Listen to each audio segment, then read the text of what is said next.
വ്യത്യസ്തമായ ഇൻക്യുബേറ്റർ കണ്ടിട്ടുണ്ടോ? ഈ മോഡൽ ഇൻക്യുബേറ്റർ അയ്യോ എന്റെ മെത് എല്ലാവർക്കും നമസ്കാരം കേട്ടോ. ഞാൻ സനോജ്. അപ്പൊ നമ്മൾ ഇന്നൊരു കോഴിക്കൂട്ടിലാണുള്ളത്. കരിങ്കോഴിനെ പിടിക്കാൻ വന്നതാണ്. അപ്പൊ കരിങ്കോഴി ഒരു 2 കരിങ്കോഴിനെ വീട്ടിൽ ആവശ്യമുണ്ടായിരുന്നു. അപ്പൊ നമ്മൾ കൂടൊന്നും സെറ്റ് ആക്കിയിട്ടില്ല. പക്ഷെ തൽക്കാലം 2 എണ്ണത്തിനെ നെറ്റിൽ കെട്ടാന്നുള്ള ചിന്തയിലാണ്, ഈ പച്ച നെറ്റില്ലേ.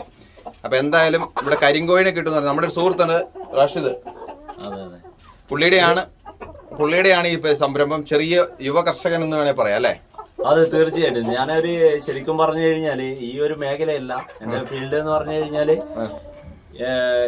AC പിന്നെ മെക്കാനിക്കൽ ഫീൽഡാണ്. അപ്പോ ടൈം കിട്ടുമ്പോ ഒരു ടൈം പാസിന് വേണ്ടി വളർത്തുന്നേ ഉള്ളൂ. പക്ഷെ ഒരുപാട് ലാഭകരമായ ഒരു ബിസിനസ് തന്നെയാണ്. കാരണം നമുക്ക് ഈ കരിങ്കോഴികളുടെ മുട്ട എന്ന് പറഞ്ഞാല് ചെറിയ കുട്ടികൾക്ക് പോലും വളരെ ഗുണപ്രദമായ ഒരു മുട്ട തന്നെയാണ്. കാരണം ഇതില് ഒരുപാട് അതായത് റെഫർ ചെയ്യുന്നതാണ് ഡോക്ടർമാർ കുട്ടികൾക്ക് വേണ്ടിയിട്ട് അത്രമാത്രം രീതിയിൽ.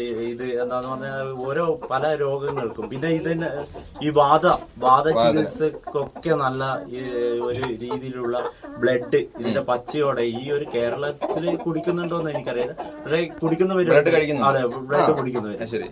അതേപോലെ പലയിനം കോഴികളാണ് നമ്മളിപ്പോ ഇവിടെ സജ്ജമാക്കിക്കൊണ്ടിരിക്കുന്നത്. ഇവിടെ ഏതൊക്കെയാണ്? ഗിരിരാജ, കരിങ്കോഴി, പിന്നെ അലങ്കാര കോഴികള്, അങ്ങനെയുള്ള വ്യത്യസ്തമായ കോഴികളാണ്. അതെ അതെ. അപ്പൊ ഒരുപാട് ഓർഡർ അനുസരിച്ച് നമ്മൾ കൊടുക്കുന്നുണ്ട് ഇപ്പൊ. അപ്പൊ അതിന് നിലക്കെ നല്ല എനർജി ആയിരിക്കും ഈ കോഴിയൊക്കെ. കാരണം ഈ നാടൻ ഫുഡുകളാണ് അധികമായിട്ട് നമ്മൾ കൊടുക്കുന്നത്. കാരണം മറ്റേ ബോയിലർ കോഴി പോലെ മറ്റേ സിറഞ്ചോ കാര്യങ്ങളോ ഒന്നുമില്ല. ഞാനിവിടെ പേടിച്ച് നിൽക്കുന്നത് കാരണം കുറെ പൂവന്മാരാണ് ഇവിടെ കൂടുതലുള്ളത്. അതെ അതെ. അതിനൊരു ആ ചെറിയ പെടക്കോഴിയുടെ തന്നെ നമ്മുടെ കയ്യിലടിച്ചിട്ട് തന്നെ വേനയുണ്ട്. അതെ. ഇപ്പൊ എത്രയുണ്ട് കോഴി? ഇപ്പൊ ഏകദേശം ഒരു 10-80 കോഴിയുണ്ട്. അപ്പൊ അത് പിന്നെ ഇപ്പൊ ഏകദേശം പ്രായപൂർത്തിയായല്ലേ? ഇപ്പൊ പ്രായപൂർത്തിയായി. അതേപോലെ കുട്ടികളെ നമ്മൾ കൊടുക്കുന്നുണ്ട്. കരിങ്കോഴീന്റെ കുട്ടികളുണ്ട്. എല്ലാത്തിനും കുട്ടികളെ നമ്മളിപ്പോ 50 രൂപക്കാണ് ന്യായമായ പ്രൈസിലാണ് കൊടുക്കുന്നത്. കാരണം ഞാനൊക്കെ മുട്ട വാങ്ങിക്കുമ്പോ 40 രൂപ, 50 രൂപ, 30 രൂപക്കൊക്കെയാണ് കരിങ്കോഴീന്റെ മുട്ടയൊക്കെ. അത്രയും പൈസയുണ്ട്. 30 രൂപയ്ക്കുണ്ട്. അത്രയുണ്ട്. അതാണ് നമുക്ക് ഏറ്റവും വലിയ കാരണം. കുട്ടികൾക്ക് വേണ്ടിയിട്ട് ചില എന്റെ ഇടവലത്തുള്ള കുറച്ച് പേരെല്ലാം പറഞ്ഞായിരുന്നു ഇങ്ങനെ രോഗത്തിന് കുട്ടിക്ക് വേണ്ടിയിട്ട് ഞാൻ 40 രൂപക്കൊക്കെയാണ് പറമ്പ് ഭാഗത്തുനിന്ന് വാങ്ങിച്ചത്. അതെ അതെ. അപ്പൊ അത്രയും ഗുണ നിലവാരമുള്ള ഒരു മുട്ട തന്നെയാണ് ഈ കരിങ്കോഴി.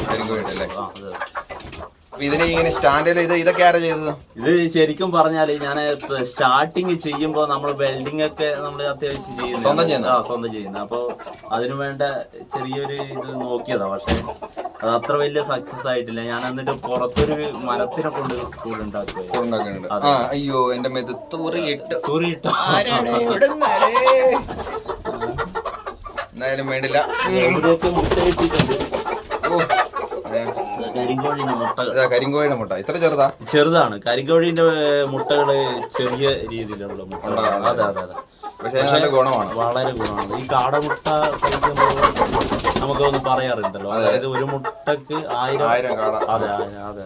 അതേപോലെ അത്യാവശ്യക്കാരുണ്ടെങ്കിൽ തീർച്ചയായിട്ടും ആ നമ്പർ ഒന്ന് കൊടുക്കും. അതെ, ഇവരുടെ നമ്പർ കൂടെ നമ്മൾ കൊടുക്കുന്നുണ്ട്. അപ്പം കോൺടാക്ട് ചെയ്യാം. ഇവിടെ പേരാവൂര് അല്ലേ? എവിടെ സ്ഥലത്തിന്? അയ്യോത്തിഞ്ചാല്. പേരാവൂർ അയ്യോത്തിഞ്ചാലാണ്. അപ്പം വരിക, ഒന്ന് വാങ്ങിക്കുക. അതെ, വ്യത്യസ്തമായ ഇൻക്യുബേറ്റർ കണ്ടിട്ടുണ്ടോ? അപ്പൊ ഇൻക്യുബേറ്റർ കാണിച്ചു തരാം. വീടിന്റെ ഉള്ളിലാണ്. അതിൻ്റെ അകത്ത് വലിയ രസം കാണിച്ചു തരാം.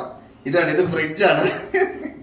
പോയ ഫ്രിഡ്ജ് ഇവര് റിപ്പയർ ചെയ്തെടുത്ത് സെറ്റ് ആക്കിയതാണ്. നമ്മള് താൽക്കാലികം പുതിയ മോഡൽ ഇൻക്യുബേറ്റർ. അതെ, ശരിക്കും പറഞ്ഞ 37.5 നമുക്ക് സെറ്റ് ചെയ്യേണ്ടത്. അതില് ഊഷ്മാവ് കുറയുമ്പോ പടും ലൈറ്റ്. പുതിയ വെറൈറ്റി മറ്റേ ഇൻക്യുബേറ്റർ ആണ്. അപ്പൊ ഇതൊക്കെയാണ് നമ്മളെ ഇവിടെ കരിങ്കോഴികളെ ഇങ്ങനെ വിരിയിപ്പിക്കാൻ വെച്ച് നമ്മൾ മുന്നേ കണ്ടല്ലോ. അപ്പൊ അതിന്റെ മുട്ടകളൊക്കെയാണ്. ഇതിന്റെ ഏകദേശം 90. ഇതെല്ലാം ഓർഡർ അനുസരിച്ച് വെക്കുന്നതാണ്. ഇപ്പൊ അയൽവാസികൾക്ക് തന്നെ കുറച്ച് വേണമെന്ന് പറഞ്ഞിട്ടുണ്ട്. പിന്നെ കുറച്ച് ഓർഡർ ഉണ്ട്. അങ്ങനെ ഇപ്പൊ കുറച്ച് വിരിഞ്ഞ കോഴികളുണ്ട്. ഇത് ഞാൻ കണ്ടില്ല. വിരിഞ്ഞ കോഴി ലൈറ്റ് ഇരിക്കുന്നു. ഇനി എത്ര ടെമ്പറേച്ചർ? 35? ഇല്ല, അത് കുഴപ്പമില്ല. അത് വിരിഞ്ഞ ഒരു 2 ആഴ്ച ലൈറ്റ് കൊടുക്കണം. കാരണം അതിനൊരു ഊഷ്മാവ് കിട്ടിയിട്ടില്ലെങ്കിൽ. ഇതെന്ത് കാടയൊന്നുമല്ലോ? അല്ല, കാടയല്ല. അത് ശരിക്കും പറഞ്ഞാൽ കരിങ്കോഴി കുറച്ചുണ്ട്, പിന്നെ അതേപോലെ ഗിരിജൻ അങ്ങനെയുള്ള വ്യത്യസ്ത.